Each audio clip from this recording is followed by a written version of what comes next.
Coming at you live from my home studio in beautiful La Puente, California. This is, you know, guys, what this is. I'm going to buy time because I didn't turn on the thing. It's All Dodgers Live. Hit a couple coins in there. What is going on, Clint Nation? Happy Monday to you. Dodgers off day Monday. We're here. We're hanging. We're ready to talk about your Dodgers. It is Monday Overreactions Day. That's going to be a big part of what's on today's show. We'll talk about that Yankee series, the whole measuring stick aspect. What do we think of that series? What do I think about that series with a little more openness and freedom to kind of just riff as opposed to a 30-minute show like we had earlier on Dodgers territory. Hey, good news, big news. Teoscar Hernandez wants to remain a Dodger. We'll talk about Teo's conversation with Bill Ladson of MLB.com. Plus, News Dump is going to be in there. We're going to talk about all the little injury updates. Look ahead to this series with the reigning World Series champion Rangers and a whole lot more on another edition of All Dodgers Live, of the All Dodgers podcast, which is going on. Of course, my name is Clint Pasillas. Find me as Real FRG on the social media platforms. Hey, look at that. I cut myself earlier today. Isn't that cool? Longtime baseball writer, sports editor, whatever you want to call me. Dodgers talker here on the internet. Subscribe if you wouldn't mind. That's one of those things. That's the wrong button. I keep doing that. But subscribe, guys. Hit that like button if you enjoy Dodgers talk here on this Monday. We're on the road to 7,000 subscribers, and I understand people subscribe more to the shorter form videos, but people also love to interact with the live stream, so we'll always be bringing you live streams here on the channels. Now, before I get into the chat, so I don't get too lost, I got to do a little bit of housekeeping here. I got to tell you that BetOnline is your number one source for NBA Finals and Stanley Cup Finals, the NBA Finals and Stanley Cup Finals this season. Every stat, every matchup, even the live odds while the games are being played are available at BetOnline. When the game's over, you can head on over to their online casino, get in on a game of blackjack, poker, unwind with over 150 slot games. Head over to the website today, get in on the action. Don't forget to use the promo code BELIEVE, that is BLEAV. Use that promo code, you get a 50% welcome bonus on your first deposit. Bet online, the game starts here. Now the show starts here. I see the comments going off. Guys, let me know where you're representing your Dodgers fandom tonight on this Monday. I see people in here. We got Richard Flores, of course. DeVore representing in the house. Anthony Keene in the house. We got BC. We got Kenny Chung. Roy Estrada. What is going on? Diane Schroeder, of course, says y'all need to smash that like button right now, and I would listen to Diane if I were you about this. Osterberg is in the chat. What's going on, Mr. Craig Osterberg? Let me know your guys' thoughts about this team. Your guys' thoughts about this Yankees series. I said, I entered that series, or they entered that series with me, not totally invested, not totally interested in the whole thing. And it's not because of I didn't think the Dodgers had a chance, or I thought the Dodgers were much better, or the Yankees were much better. I think I'm just a jaded Dodgers fan at this point, a jaded baseball fan at this point, where I really want to see playoff baseball. Playoff baseball is much more meaningful to me than anything. That said, I do agree that the Dodgers playing the Yankees should always be special. It is always special. And the Dodgers coming out of New York, where Dodgers fans went hard in the paint, getting a frickin' police escort on their way to Yankee Stadium. Pantone 294 going hard in the paint, bringing some Dodgers fans out there. I know a number of fans that were out there as well, going all the way to the East Coast to watch their Dodgers, support their Dodgers there at Yankee Stadium. And I'm sure that helped. That helped a whole lot when you get to taking 2 of 3 in New York. Craig Osterberg talking about that Dodgers defense in the infield still being a little bit shaky. I agree. I think there's a lot of folks at this point are kind of lean that the Dodgers have, the Mookie Betts shortstop experience has kind of exhausted itself, and you hope, we've talked about it already a number of times on this channel, you hope that at some point, they either do lean towards Miguel Rojas as the full-time shortstop when we get closer to playoff time, or they make some sort of move, some sort of transaction to acquire a full-time shortstop, somebody that can help Mookie either slide over to right field or slide over to second base, or if they're really, really in an emergency situation, slide back to right field. Osterberg always says Pages needs some sliding lessons. Yeah, that's one of those things. Andy Pages still a work in progress. He's still on the younger side, still figuring out all the ins and outs of the games of this great game. I would like to see him get that foot down, but I'm also more prone to not wanting to see him get hurt. Did come in a little hot on that slide, but maybe that would have been a good little difference maker in that final game there, where the Dodgers do drop the final one in New York. Let's get some more chat, and then we'll dive into the topics for the day. Torrance is in the house with Kenny. What's going on? Anthony Keene says, let the meteor hit both the finals, being the Stanley Cup and the NBA Finals. I'm all cool with that. The official no big deal is in here, checking in from El Monte. Eric is in the chat. Eric Arcos says Dodgers Bombers. Diane pointing out that the folks in the Discord, in our Discord chat, they slammed me. They kind of roasted me a little bit for my lack of full-blown interest in this Dodgers-Yankees series, which is fine. I reserve the right to be disinterested in a series here and there. That said, I still watched more of that series than I've watched of most of the series, it feels like to me. I watch these games. I catch highlights. I do all the things that keep me up to date with what's going on with this team. But sometimes you're just like, I don't know, maybe it's everybody was so hyped about it, or I knew we had a Fox game, there was an ESPN game, there's an Apple TV game. I was like, calm down. Like, just leave me alone. Let me enjoy my Dodgers the way I like to watch them with my SNLA crowd. At least we did get Joe Davis in Game 2 and in Game 1 of that series. But I got to pause here because we do have a super chat from Richard Flores, $4.99 super chat. Thank you very much. Richard from Divorces, can Eduardo Perez run his pie hole more during the Sunday broadcast? Diarrhea was in disbelief on how much he ran his mouth. Hate ESPN. You know what? This ESPN booth, for as much crap as we gave to the A-Rod and how much crap somebody like Jessica Mendoza got on the ESPN broadcast, David Cohn is so out of touch. Eduardo Perez just says a lot of dumb things. And this is coming from somebody who says a lot of dumb things over a broadcast. Carl Ravitch is not a play-by-play guy. I love Ravi. Had him on my shows in the past. Just not a fan. Not a fan. ESPN, just get rid of baseball if you don't care about it, or get a better broadcast. Maybe I would have been more excited about that series if there was not an ESPN game. But guys, let's talk a little bit about that, or let's talk a little bit more about that Yankee series. What do we think we learned? That's what it should be. What do we think we learned from the Dodgers series with the Yankees? The billion-dollar Dodgers can go in and hold their own against the mighty Yankees in New York. And you weren't sure that was going to be the case. Of course, the momentum was not very in the Dodgers' favor coming out of Pittsburgh. They did win that final game in a convincing fashion. Of course, we had a post-game show here on the channel after that final game. But still, for the Dodgers to come out 2-1 in that series, you take the series, you win the series on the road in New York. You can't ask for much more. And that one loss, it wasn't a bullpen game. It wasn't like getting beat by your worst reliever on the mound or something like that. Your ace was on the mound. You want them to beat your best. One of your aces was on the mound. You wanted to beat your best, and that exactly is what happened. You just don't want it to be Trent friggin' Grisham, because it's Grisham, and I hate him. Apparently still got a little bit of Padre in him. Looks stupid with that dumbass dirtbag mustache, but that's a whole other story. That's a Yankees problem.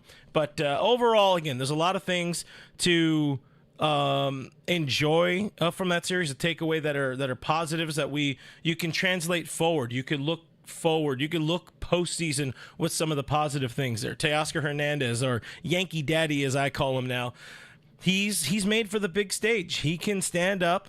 He can be put in the biggest spots in a game and deliver when he's right. And of course, comes out as the National League Player of the Week. Hit, I think it was like 567 over the last 4 days. So most of his Player of the Week was based on the final game in Pittsburgh and then that 3-game series in New York. 4 homers, 10 RBI. Yankee Daddy going off. Yankee Daddy wants to be a Dodger. Continuing forward, we're going to talk about that later on in the show, about Teoscar saying he would like to remain with the Dodger. But David Bruh says Teo is clutch. He's got that gene in him. He's got that clutch gene in him. He's got that dog in him. I think he's somebody who really is built for the big stage, and that's a type of player I think a lot of us Dodgers fans would argue this team has been missing over the years, over time. We've seen some guys step up. I think there are some players that have the I don't know if we want to call it a postseason gene, if it's a big stage gene, whatever it is. Jock Peterson, as much take whatever your feeling is nowadays towards Jock. Jock would step up in big moments when he was allowed. Of course, he was not starting against everybody. But Jock was one of those guys. Belly had his moments, but there was never really like that guy every time he was coming up. You're like, let's go. This is it.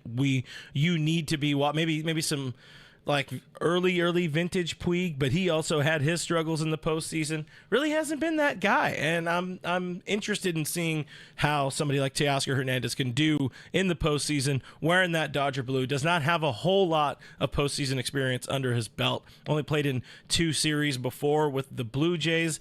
Did have a series though where he cranked 2 home runs in the series. So the average not very pretty. I think he's like 2 for 10 or whatever, but a couple of those are long bombs. So Teo stands up, can get up on that big stage. We know we've seen Freddie do it at different points in his career. Definitely been against the Dodgers more often than for the Dodgers since he's joined LA. The other big thing, the pitching staff. This Dodgers pitching staff have kind of groaned on or moaned on or whatever you want to say, groined on, because that's not the right word. I've gone on about this Dodgers pitching staff a good amount in recent weeks. I like it. I love it. I think it is very, very good. And I had that confidence further instilled in me from this series, watching Yoshinobu Yamamoto go out there. He really emerged as a true ace, like as a bona fide frontline dude, standing up in the face of all of the media there. A team that he kind of, he spurned in the offseason. The Yankees wanted him. They made it known, very known. They wanted him. But he's somebody who stepped up in that big moment, somebody that can take the ball, in my opinion, in a game 1 of a postseason series, and you feel pretty damn confident about it, as opposed to last year where you're like, I guess it's going to be Kershaw, right? Because, the ERA is good, but his shoulder wasn't, completely together. Another guy, Gavin Stone, and give a little love to Tyler Glasnow in there as well. I wasn't going to talk Glas, but a couple bad pitches when he's not at his best right now. Did punch 12 Yankees, did look pretty good until things kind of unraveled. But I do want to talk Gavin Stone. And we talked Gavin Stone earlier on Dodgers territory as well. My friend Scott Gierman joined us. Good conversation about these Dodgers coming out of the series. I had a little more to say, so that's why we're here talking on all Dodgers. But Gavin Stone, man, this is a kid with some ice water in his veins. Like how far he's grown from last season, the work he put in the offseason, stepping up in a rowdy environment on the road, Yankee Stadium, all this history, even though the current Yankee Stadium, I guess, isn't that old. But I'm sure Pantone helped him a whole lot there on the road. There was a lot of Dodger Blue faithful in attendance at Yankee Stadium, but really, really cool to see Gavin Stone continue to emerge as like kind of a dude. This is not just a guy. He is a dude, maybe working his way towards him. Maybe. Also, to give some love to the bullpen, BT, Huddy, Vesia all stepped up in big moments. Even, the other kid, the hug kid, Johan Ramirez. Good work out of him. He allows the fake ghost runner to come in and score, but he earns that save in game one. Did give up, I think it was the homer to Cabrera or whoever it was. But all in all, considering he's the last guy in this bullpen right now, for the most part, you appreciate what he's given to this team. So I guess now we should probably talk about some of the things we learned that are on the more negative side. One thing I did learn is not really learn, you just reaffirm. Team does need some help. This Dodgers team does need some help. Kiki Hernandez, Enrique Hernandez, Mr. TV star himself. He's not a third baseman. He should not be the third baseman. I don't think he should keep taking the lion's share of reps there at this point in time. I see some love in the chat, by the way, for Gavin Stone. Austin Brubaker, friend of the show, friend of over on Dodgers Daily. Make sure you guys check out Dodgers Daily. Austin's over there. Casey's over there. They're always talking a bunch of great talk about the Dodgers, about Dodgers prospects, things going on with this team. So appreciate you hanging out with us, Austin. Let's see. I want to get some people's takes on Kike right now. We'll get there. We'll get there. But I just want to point out with Kike, he's hitting 176 over his last 74 at-bats, which is the start of May. Hitting slightly better, 227 in June. Got the cheapest home run you'll ever see on Saturday. Me and producer Kevin talked about that a little bit. Obviously right now, Kike is not very high on producer Kevin's Christmas wish list. He doesn't have a lot of love for Kike at the moment, and then to get that stupid ass home run with a 170 expected batting average at that pretend ass ballpark in the right field there at Yankees. I don't know, maybe I'm trying too hard here, but anyways, not a fan of Kike just in general. Kind of never have been a big fan of Kike Hernandez. What I used to call him back in the day, funny faces. If your whole job is to make funny faces and, botch plays at third, it is what it is. He's no Chris Taylor, I guess. I guess that's a good thing. CT, by the way, hitting 154 since the start of May. But both of those guys really are proof that this team needs some help in the interim until Max Muncy returns. And I'm not going to dive into this a whole bunch because we've talked about it a lot over the last couple of weeks. Even talked about it a little bit today on Dodgers territory, where I told asked Scott Gearman, like, hey, when are we going to see Andre Lipsius? Somebody we talked about a whole lot last week as well. Lipsius hit a couple more homers over the weekend, by the way. But this team needs some help right now, and they need some help in the long run, whether it's at third, and whoever that's going to be is eventually going to be okay with, sliding to the bench or moving to second or short or whatever it is. But they need some help if you want to consistently win ball games, and if you care about winning, 116 games or whatever it is in the regular season. Start figuring some things out now. Again, look towards October, all that kind of stuff. One last note about what the team needing help. I guess it's a little less on the idea of help, but I'm still not bought in, far from bought in on Gavin Lux. But we're finally officially seeing him trending out of unplayable territory, hitting 277 with a 703 OPS over his last 14 games. Not good, not great, but considering where we had been with Gavin, it's a trend in the right direction. He's not the biggest problem. He's just one of the problems, and that's fine. If he's hitting ninth and hitting 277, that's not a big problem. But let's get some more of the chats in here. Anthony Keene saying, Kike's bat was terrible. We got him for the versatility, I think. Just need him to give guys days off. I agree. That was supposed to be the signing. It was supposed to be his job. He signed to do that job. And I think early in the season, he wasn't getting the playing time he was anticipating, and he kind of got into his grumpy mode. And now he's playing, for the lack of better words, or not even lack of better words, like the numbers tell you, you see him in there more often than not, playing at third base. He's kind of become the de facto 3B since Muncy hit the IL, and he's not earning it. You know, if this is supposed to be a job where Dave Roberts said these people earn the job, it's supposed to be performance-based. The performance from Kike Hernandez is not there. It's not there at all.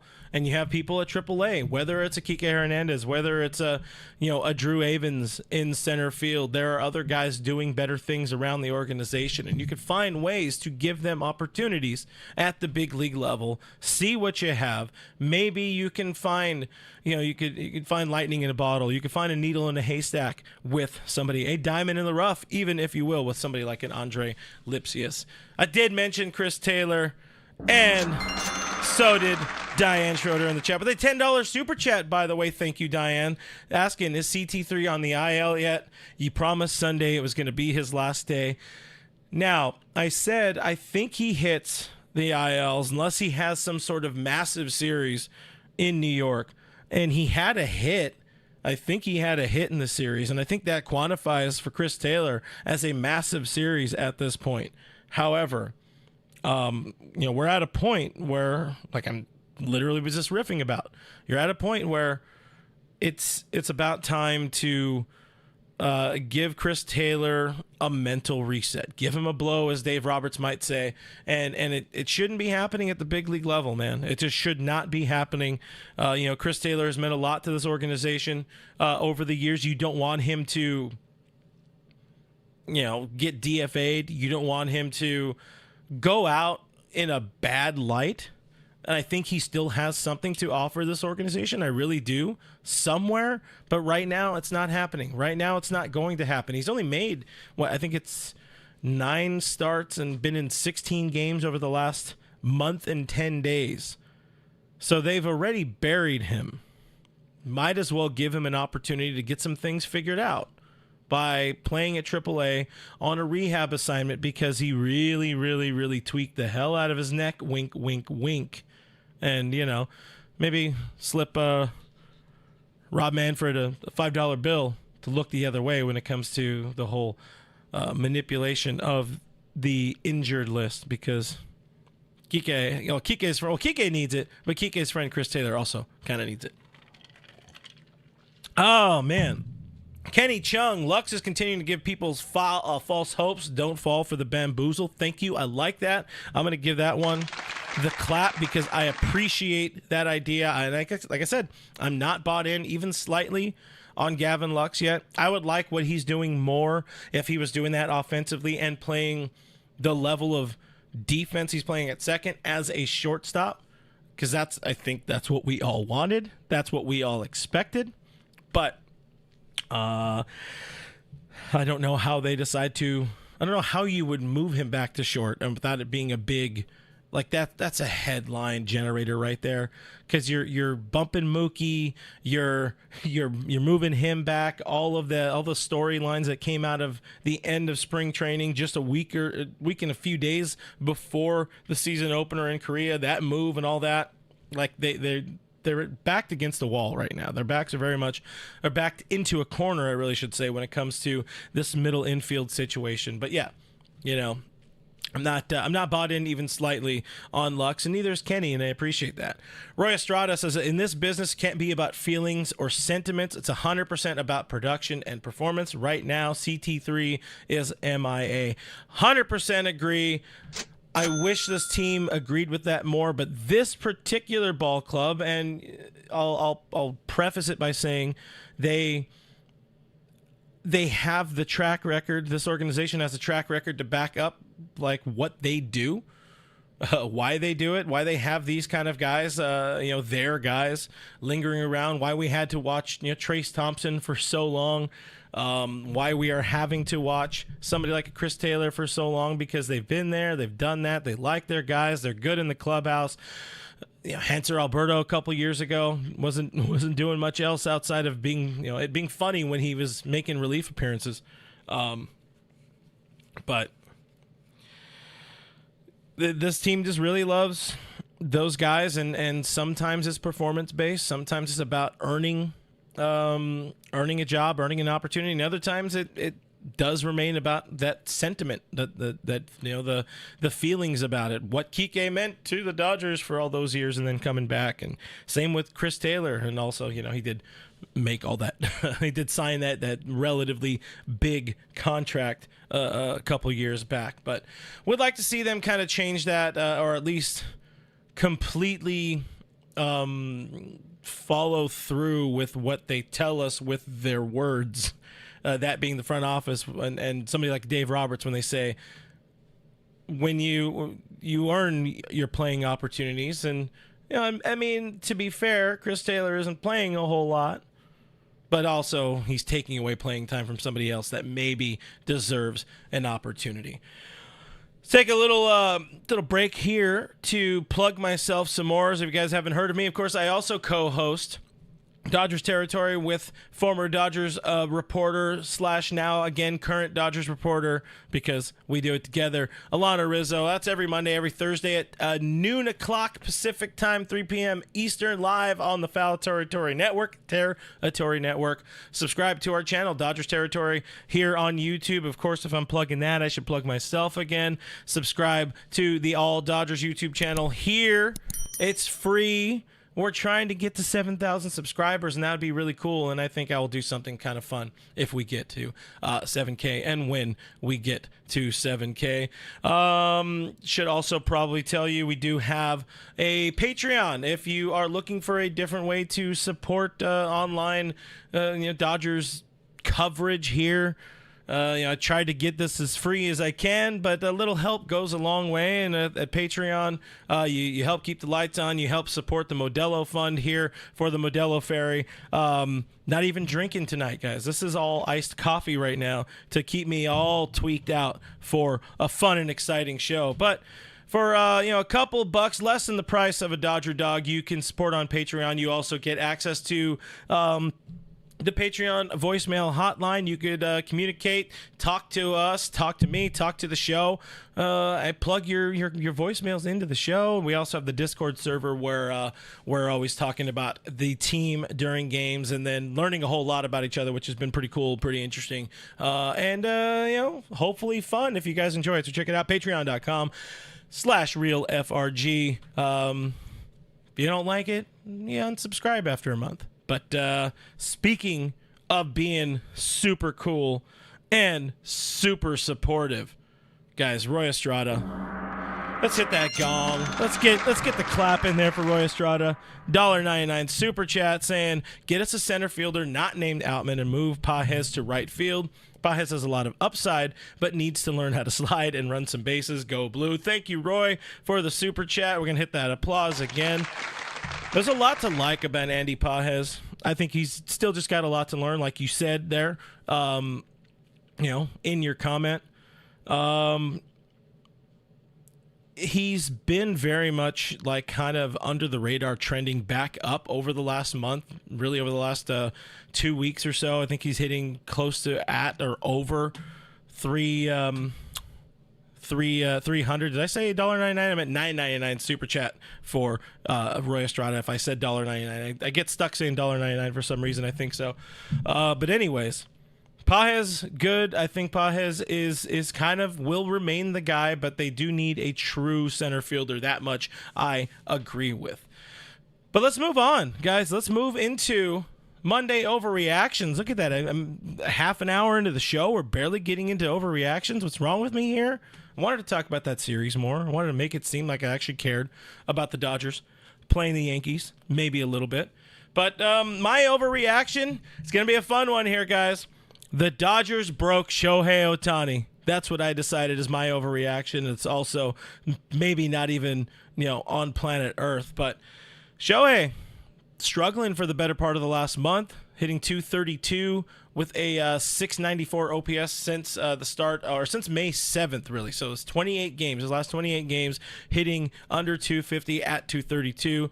We've heard about the leg injury where he took that pickoff attempt off of his hamstring. I don't know that he was hit hard enough for it to really, really bark, but I mean, I know he was taken out later in that game, and then did get the next game off, where I kind of I'd thrown that out on Twitter. It's like, hopefully this isn't because he got hit by that pickoff attempt.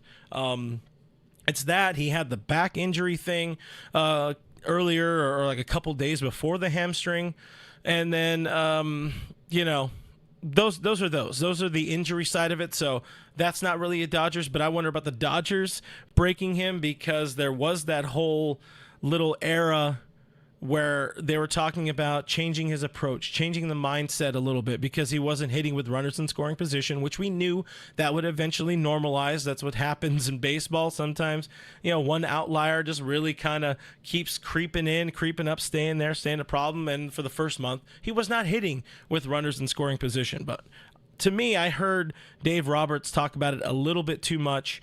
The idea of maybe shortening the swing a little bit, maybe not always taking some G hacks with runners in scoring position. And we've seen the numbers about him going to left field, going to opposite field a lot more.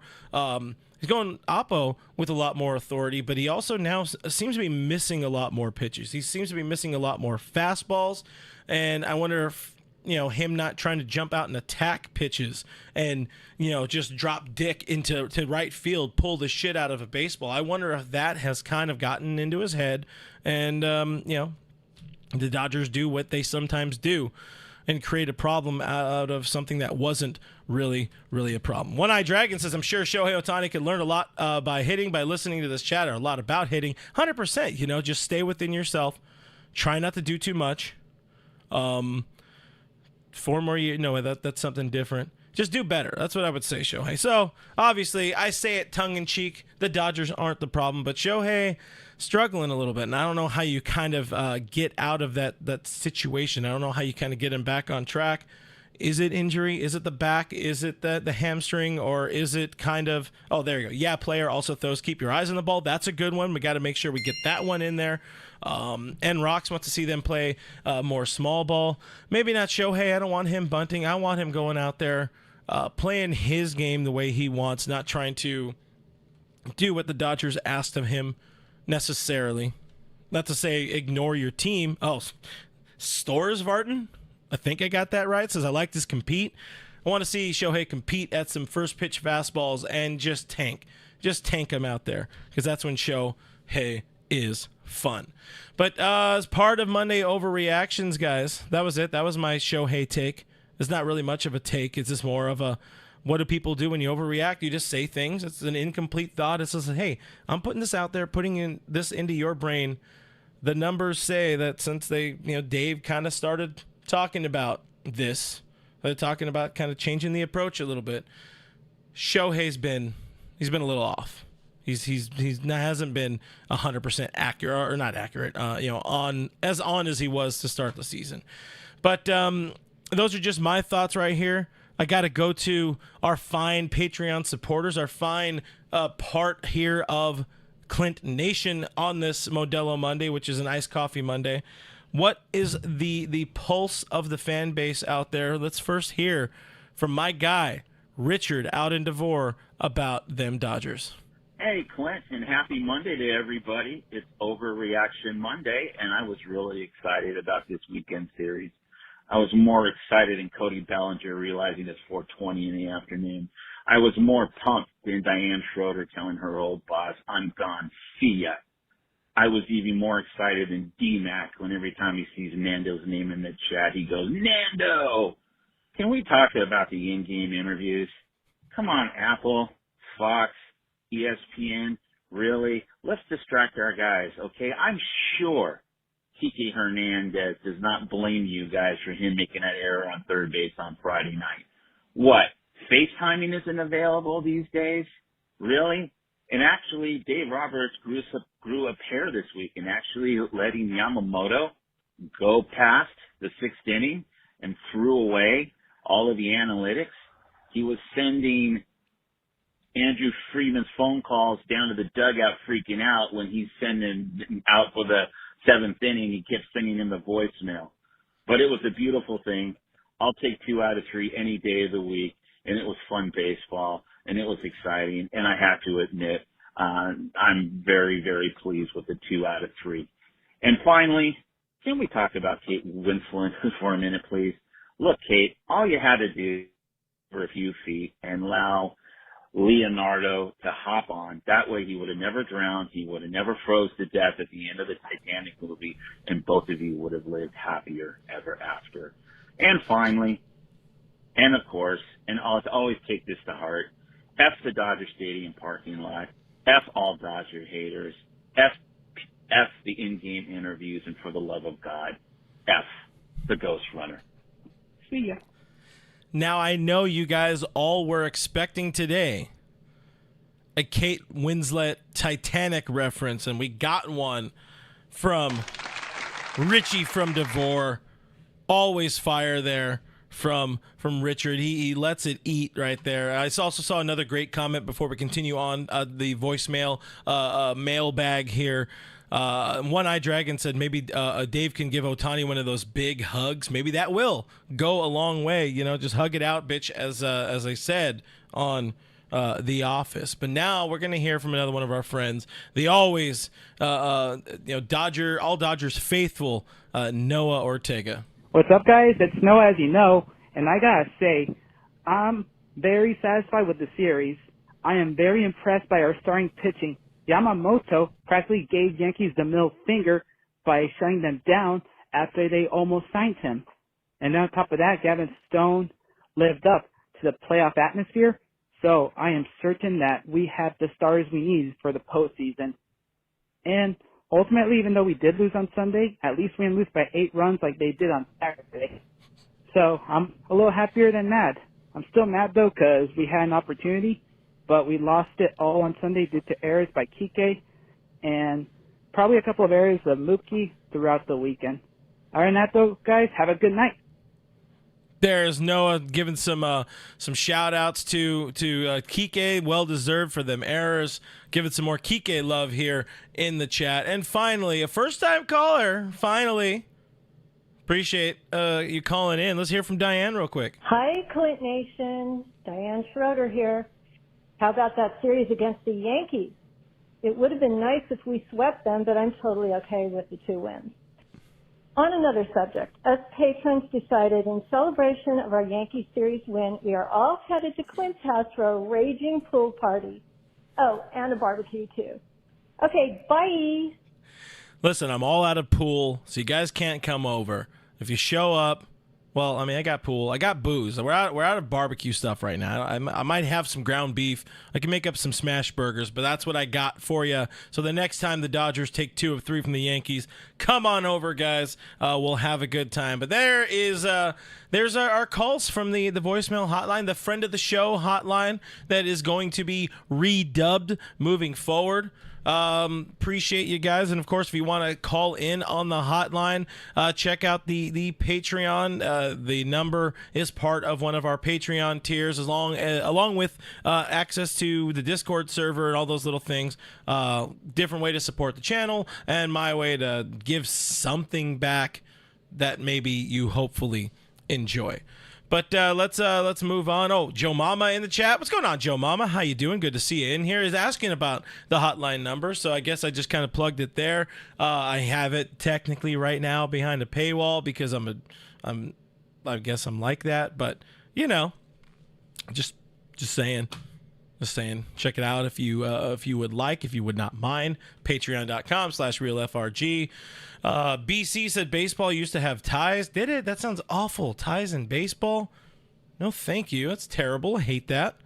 Diane, how'd you like hearing your voice on the show, by the way? First time. It's always interesting to hear yourself on fake TV. NS says that I'm on record saying that the next time the Dodgers take 2 or 3 against the Yankees in New York, people are welcome over. I guess I am on record. And I try to do my best to follow through with things that I say here on the internet. So hold me accountable to it. Hold me accountable. Kenny, we're talking about giving more hugs, Dave Roberts hugs. Maybe Dave Roberts needs to hug CT3 like in perpetuity to get him back online. Get Ohtani a hug. Who else needs a hug? I'll take a hug because why not? You know, Dave seems like a good hugger. That's all I got to say about that. Diane says, I know. Do I really sound like that? Yeah, that is how you sound. And hopefully we hear you again next week and we hear more people. There's a whole bunch of people that are part of the Patreon that don't call in. They don't call in, and I want to hear people's voicemails because I think hearing other people's thoughts about this team is fun and funny and exciting for everybody to enjoy. But let's move on to another thing I think we all can enjoy after watching Yankee Daddy go off, Teoscar Hernandez go off against them Yankees this past weekend. The current National League Player of the Week, Teoscar Hernandez, he says he wants to remain a Dodger. Not saying a Dodger for life, but he would like to remain a Dodger. He did speak with Bill Ladson of MLB.com, and I think I got a button somewhere. I think it's this button right there. There's the quote. I want to stay. I don't want to keep bouncing around the league, where he's at that point in his career where he might bounce around the league a little bit.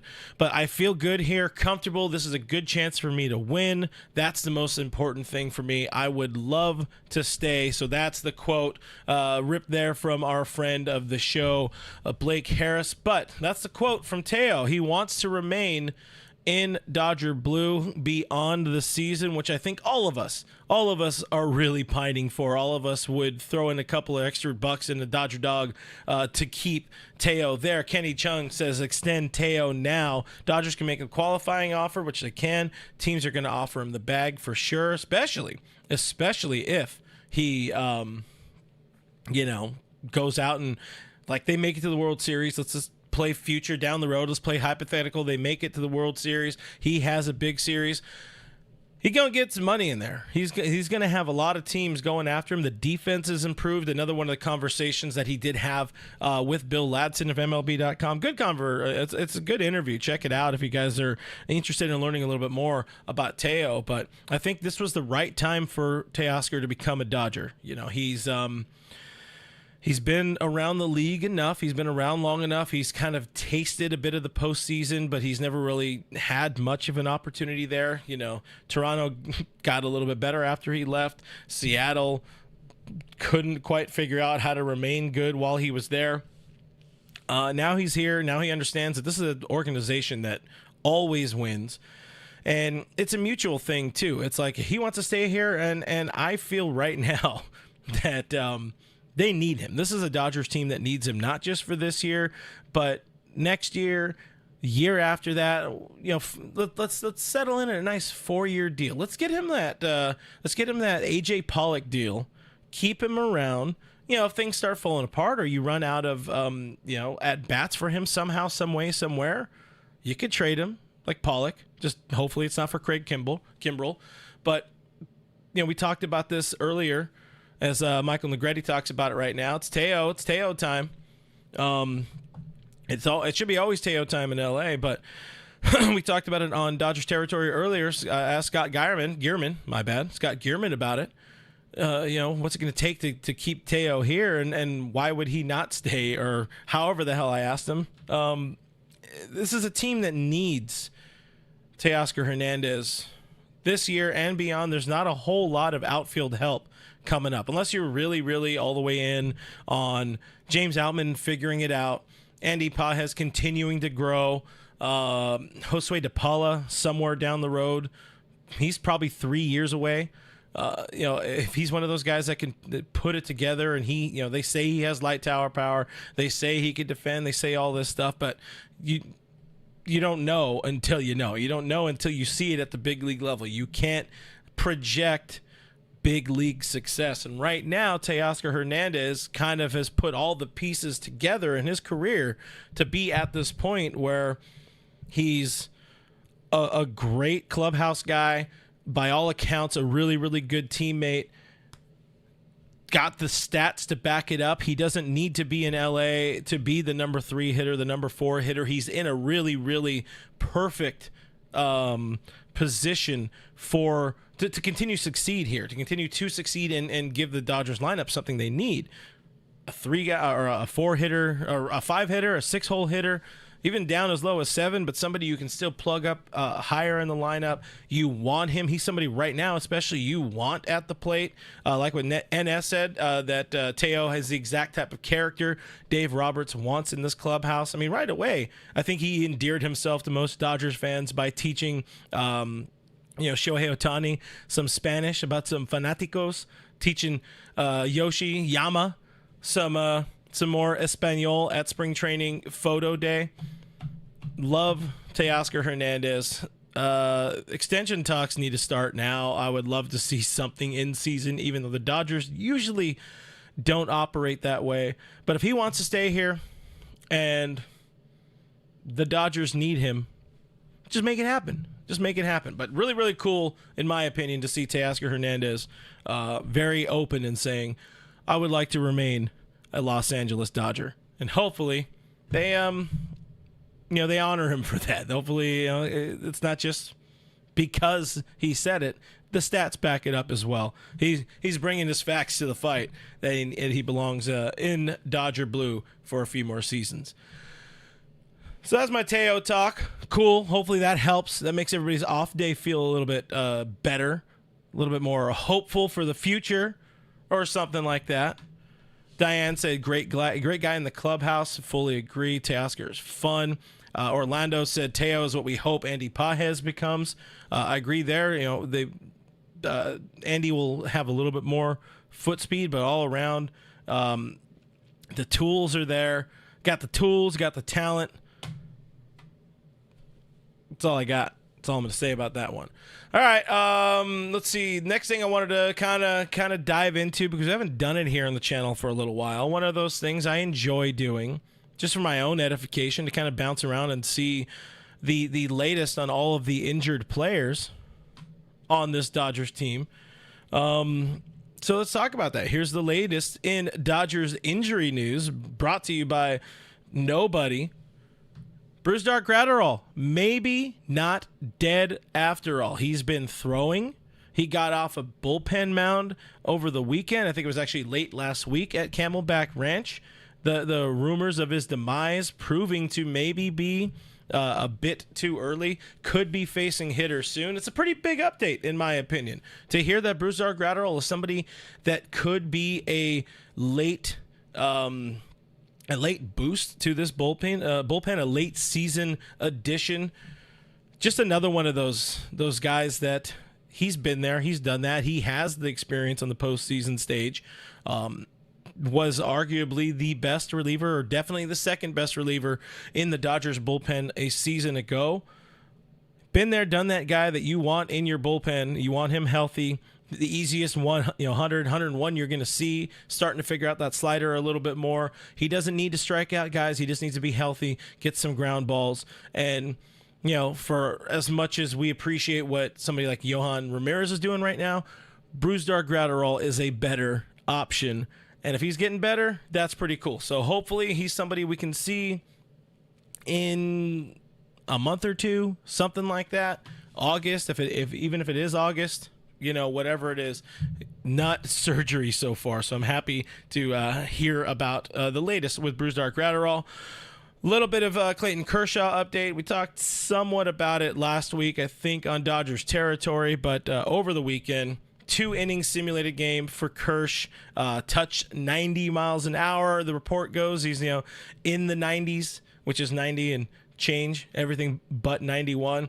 It's solid. It's solid for where he's at in his ramp up. When you consider, this is the first week, this is days after pitchers and catchers report in his progression. This is where Clayton Kershaw is at, and for him to already be at 90, that's pretty big. That in my opinion, that's pretty big. I think it kind of backs up what Dave Roberts said a couple of weeks ago, or a week ago, which upset Alana Rizzo a little bit, that Dave said he's, quote, way ahead of schedule. Clayton Kershaw is way ahead of schedule at this point. But if he keeps progressing at this rate, if Kershaw keeps on an every 5 day, keeps doing his side work, where I started getting excited where he threw at Dodger Stadium before the road trip started. He threw at Dodger Stadium and then was doing his normal between start routine, getting his running in, throwing in the outfield, all of that, that's when I'm like, okay, Kersh is there. Kersh is back. He's big time routine oriented, and if he's at Dodger Stadium, he's putting in the work. He's feeling good. So no setbacks. Keep progressing at this rate. We're looking maybe just a couple days after the All-Star break return. Would not be surprised if it's sooner. It could be just before the All-Star break. But get him that All-Star break. Have him come back. I had mentioned a whole bunch in the offseason that the schedule was going to help the Dodgers a lot in the first half of the season. But second half of the season, even like now, starting tomorrow, starting on Tuesday, they begin a 13 games and 13 stretch, and this comes after having, I think it was 3 days off in a 10-day stretch or something like that. There was a lot more off days in this early part of the schedule that we're not going to see that as much in this second half. So they're going to need more bodies. They're going to need more arms. Kershaw could very much help that. Another guy who could help that is Bobby Miller. B-Milled, Bobby Ice, Big Game Bob. Made his third rehab start over the weekend, or actually it was last Friday. Got up to 4 innings pitched. Gave him a couple of runs, but I don't care. It's AAA. Doesn't mean ish to me. The reports, all positive. The velo was down a little bit as well, but he doesn't have the same adrenaline at AAA anymore. He even said that. Like, the adrenaline was not quite there. So at this point, as I said, you have 13 games in 13 days coming up, which is kind of a lot for this team. I'm expecting Bobby Miller to be back. He's going to be rejoining this starting rotation probably this weekend or early next week. I think they're going to be home for a little stretch, but weekend is a real possibility. And if they want to find a way to give somebody like Tyler Glasnow an extra day, like they were doing for a lot of the early part of the season, that's where you could find him being activated, which, by the way, the earliest he can be activated is this Sunday, the 16th, June 16th. So Bobby Miller coming soon. And then with that comes some question marks for this Dodgers team. We'll talk more about that in a little bit as we preview the series with the Rangers. But, James Paxton, even Walker Buehler, gonna have to bring your A game with Bobby Miller on the prowl there. Kyle Hurt, somebody we haven't mentioned for a while as we move on, as we continue through an injury dump here, if that's what we want to call it. I'm seeing some people enjoying it was earlier, I think the Gratterall update. So you guys keep firing off in the chat there. Orlando saying Paxton better get ready to come out of the bullpen once Bobby and Kersh return. I'm seeing Craig Osterberg talking about bringing back Landon Knack. We'll have to see some Landon Knack, but also if the Dodgers don't need him, that just means the Dodgers are in a good spot. But I think he's kind of earned something. But Kyle Hurt is somebody who's also earned something. Been on the IL for a hot minute. Did make his first rehab appearance in the same game that Bobby Miller pitched last Friday. Got into another game on Sunday. So Kyle Hurt could be another one of those late season options. He's probably a month away or so at this point in time. Another one of those guys, I think the earliest he could be activated is June 16th.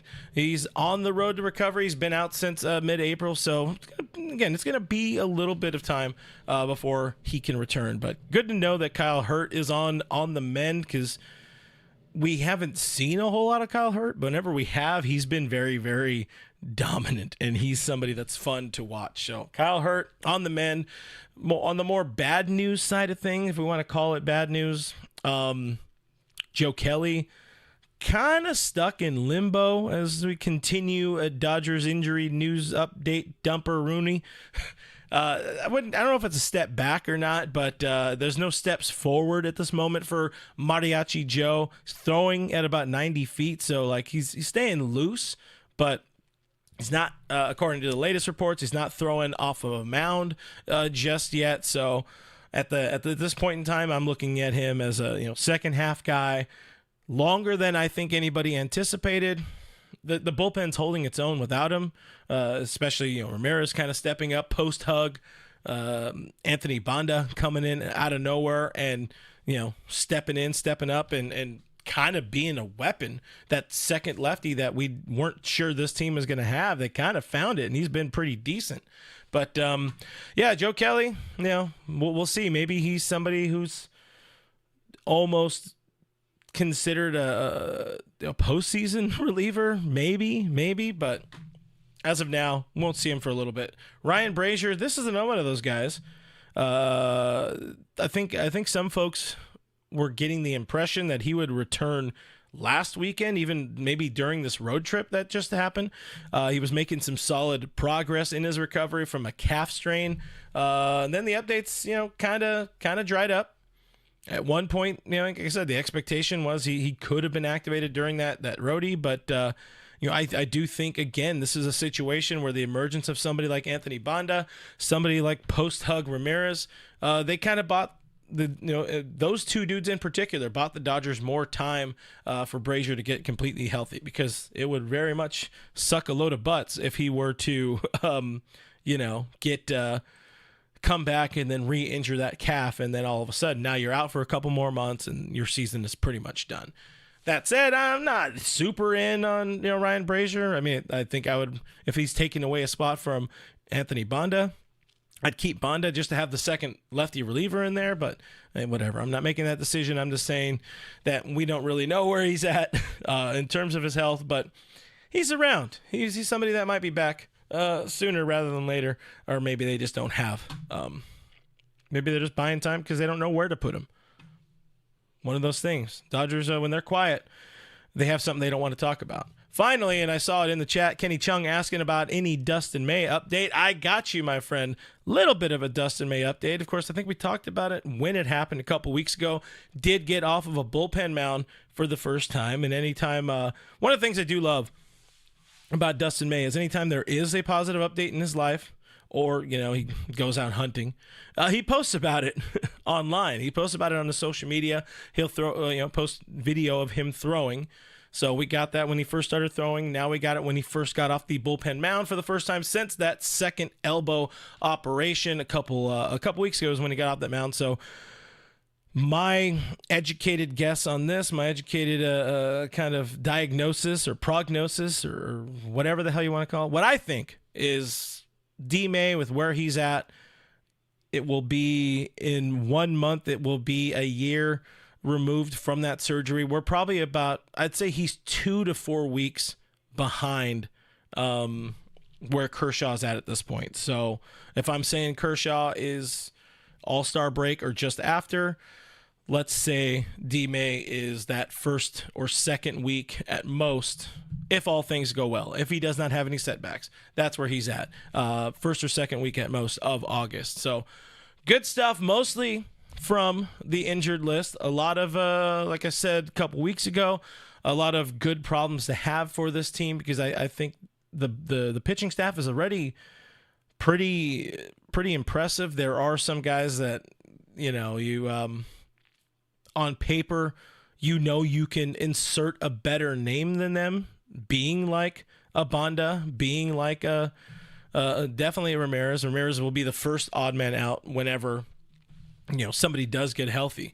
But a lot of good options, a lot of good problems for this team to have, and something where the Dodgers, the front office, Andrew Friedman, Brandon Gomes, they delivered on their promise to us from last postseason, from just after last postseason. They said they were going to get some pitching help, and they did it. They signed a couple of guys. They made the trade and extension with Tyler Glasnow, re-signing somebody like Brazier and Kelly. They gave themselves some options, knowing how fickle the pitching situation is in baseball. And I think the Dodgers are 100% the envy of baseball when it comes to their pitching depth and the guys that are coming back. Like we talked about just a second ago, Landon Knack, he's not even in the picture for this team at this point. And if let's say if one of the next three guys that are going to start for the team got injured, Bobby Miller is going to take that spot in the rotation before we even see Landon Knack. So good spot for this Dodgers team to be health-wise, pitching-wise, all that kind of stuff. The only thing I didn't mention, Max Muncy. We've kind of talked around Muncy a whole lot, but if we're going to, keep the spirit of complete injury update, Muncy's still bare minimum a month away. He's doing some he's doing defensive work, but he's not swinging. They don't want him to swing with that oblique issue. So tough spot, bad spot for Mr. Muncy, and bad spot for all of us because that means more Kike Hernandez at third base for now, unless the Dodgers are reading my letters and bringing us Andre Lipsius, because it is time. It is Lipsius time. It's also time to look ahead, guys. Let's quickly, because we're already at an hour. Hey, I haven't done an hour show by just myself in a while, so we're having a good time. Hopefully you guys are having a good time in the chat, by the way. Hit that thumbs up button if you're enjoying yourself. Hit that subscribe if you aren't subscribed already. Again, we're trying to get to 7,000 subscribers. It would mean a whole lot to me if you happen to be number 7,000. Then after that, it'll be 7,001. It's completely free, by the way, and I would subscribe to your channel if you told me to. Maybe. But the Rangers, the defending World Series champion Texas Rangers, come to Dodger Stadium starting on Tuesday, and they're kind of a disappointment so far this season. 31-34 as of today, entering play today. I don't know if they played today. I don't think they had a game today, but injuries have been a storyline for the Texas Rangers. Of course, they have not had Max Scherzer all season. More of their pitching staff has had some injuries. Old friend Corey Seager has had a couple of different stints on the IL, currently hurt, but not on the IL yet. But Seager, there's another one of the big storylines for this series. Seager returns to LA for the first time, like for real. He did come back, during the All-Star game. I think that was it. When did he leave? Whatever. He was there. He was around. He's been around. He was there at the All-Star game. But, he's going to be back at Dodger Stadium wearing the wrong uniform. And I wonder, is he going to get booed? Is he going to get a hero's welcome? I really hope they cheer for Corey Seager. He kind of spurned the Dodgers in that offseason. They weren't going to match what the Rangers were willing to pay. But he meant a lot to this organization. Couple-time, postseason MVP awards. Massively helped the Dodgers win that 2020 World Series championship. So at this point, though, he's it's a TBD on whether or not he even plays. It's June. It's June, so of course, it's Corey Seager. It's June. Of course, he has a hamstring injury. He's nursing a hammy injury. But hopefully he does play. At bare minimum, maybe he's a DH, or they do like they did with Hyun-Jin Ryu when he came to town last season, I think it was, and got the cheers on the Jumbotron there when they, even though he was hurt, he wasn't pitching, still got some love for sure. But Sieg's coming back to LA. That's one of the big storylines. I should also say, $1.99 super chat from our guy Noah Ortega says, first time I see you wear brown. I wear brown. I have this shirt. It's brown. But no, Kenny, it's not because I'm a Padres fan. I would love for the Padres to be better than they are, but they don't know how to. They are so bad at figuring out how to win. And my God, is it going to be embarrassing to watch that organization for the next decade with all of those contracts. But brown is just the color that I'm wearing because it was clean. And after this stream, I got to go put laundry in the dryer. So, boom, behind the scenes with real FRG. But let's look at them probables. As of a couple minutes before showtime, Texas had no pitchers on their probables, so that's good. I honestly don't even know who's healthy for them. I don't know Eovaldi, former Dodger. I don't know if we'll see John Gray because I think he's another one of those guys that was hurt. It hasn't been very pretty in Texas, but they did pay for their World Series championship, so good on them, I guess. Dane Dunning is another one of those guys, but I didn't care. I don't think anybody really cares. Michael Lorenzen's in their rotation as well. I don't think anybody really cares about who the Dodgers are facing, but the Dodgers will be throwing out James Paxton, Walker Buehler, and Yoshinobu Yamamoto. And those first two, my not so hot take for the series before we get some predictions and then get the hell out of here. We need to see this is an important series for Paxton and Buehler. You need to see some rebounds out of those dudes because, one, they can't do what they did in Pittsburgh because the bullpen can't handle that. They are, like I said, starting at 13 games in 13-day stretch.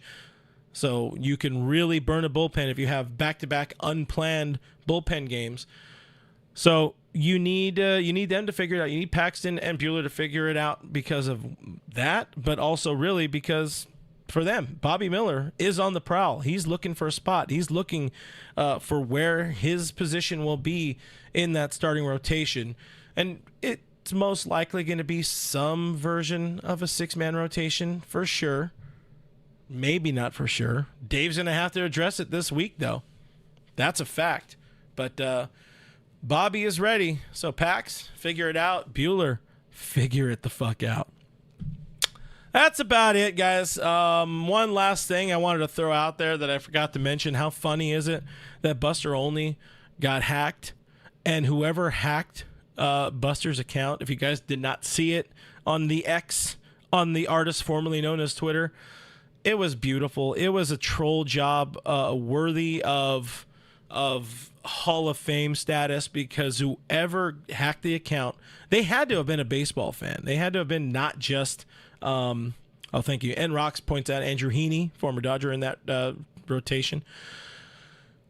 Whoever did it had to have actually been a baseball fan, or they figured out baseball really quick. It wasn't just like what happened to Passan a couple years ago where they were trying to hack or hawk NFTs.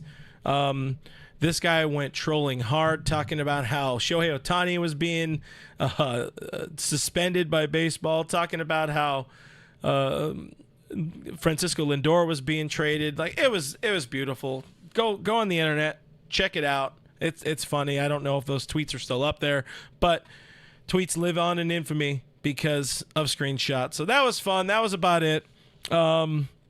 Again, hopefully you guys enjoyed the show. I always appreciate talking to y'all here on the channel on our Monday Overreaction Modelo Monday live stream, where Modelo Monday turned into Iced Coffee Monday for me today. But we will be back this week, Thursday live stream. Don't know. It'll probably be a pregame. Maybe we'll do something during the game. We're figuring it out. Also talking to our folks on the Discord server about more things we want to do with the channel. We do want to bring some more post-game stuff. So trying to get the schedule aligned to make it do that. So whatever you guys want to see, let me know. Drop a DM. Trying to do other little short form stuff as well. Gonna have something fun and very different-ish dropping this week. So stay tuned. Hit that subscribe button if you would not mind on your way out of town. Check out the Patreon, which I've already mentioned a few times. Cheaper than a Dodger dog. You can help support independent baseball coverage, get access to that friend of the show hotline, other shit. Just check it out. And if you don't like it, you don't have to do anything. But there's that. And again, I'll push the subscribe button because why not? That is what I should do. You hear the noises. That's the sound a bell makes if you want to get alerted when we do go live. Thank you for watching. Thank you for listening. If you listen on the podcast side, leave a review, leave a rating if you can on the podcast side. Thank you guys in the live stream so much for the comments, the questions. Thank you so damn much for those super chats. That's pretty damn cool. Got to thank our Patreon supporters who are also here helping support the channel. Got to thank the mods here on the channel for doing a kick-ass job. All Dodgers is presented by BetOnline. Go check out BetOnline. Use that promo code BELIEVE to get a 50% bonus. He's not here today, but go give producer Kevin a follow at Skinner7Kevin. I'm Real FRG on all of the social media things. Check me out if you want. If you don't, cool. And that's about it. Okay, bye.